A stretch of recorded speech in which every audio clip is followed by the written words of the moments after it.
Let's move on because more trouble seems to be hitting the country as the Africa Center for Energy Policy has already stated the country's second floating production, storage and offloading facility should rather have been named after former President John Rawlings.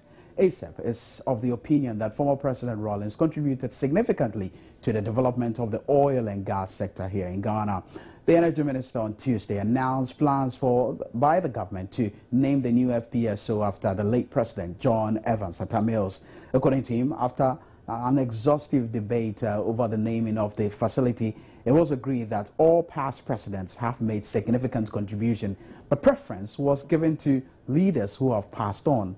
ASEP's Executive Director, Dr. Mohammed Amin Adams, joins me via telephone. Doc, thank you very much for joining us on News Day. But what's the big deal if the FPSO will be named after late President John Evans Atta Mills? I don't think there is a big deal, and we are not suggesting that late former president doesn't deserve it. Otherwise, he has contributed significantly. He allowed the development of the Jubilee fields uninterrupted. He also supervised the passing of two important legislations, the Petroleum Revenue Management Act and the Petroleum Commission Act. And so, by all standards, I mean, he deserves that, and I have no problem with that. The only issue we have raised is the level of inconsistency in the way we recognize our heroes.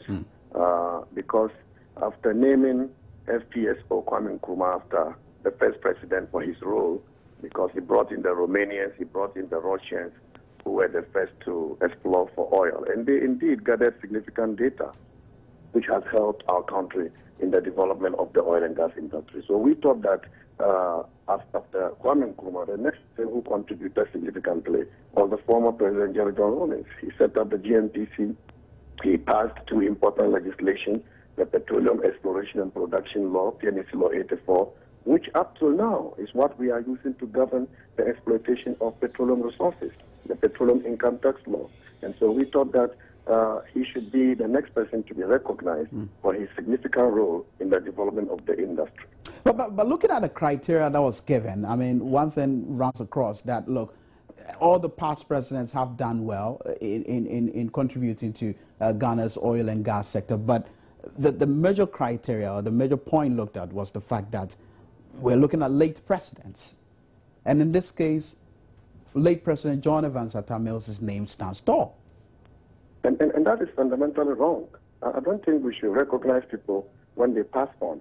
You know, we should recognize people while they are still alive in order to encourage them to do more for our country and also to encourage other people. Because if you recognize me when I'm past, there is no recognition. But you're likely to have a situation where one would say, okay, if you're naming it after former President John Rawlings, then you should as well, you know, look at the former President John Ajay because he also has made some significant input. And that is the consistency we are calling for. And so if we recognize John Rawlings, then after him comes former President Kufuor, because he also changed the model agreement, the model program agreement. He created an environment that attracted companies that eventually found oil for Ghana, an area which previously was a graveyard. So that is the consistency we are talking about. So, Doc, what are you saying? People are saying that we are considering those who have passed on. Yeah. And we're saying that, I mean, it took about 4 decades after Nkrumah passed on to name an FPSO after him.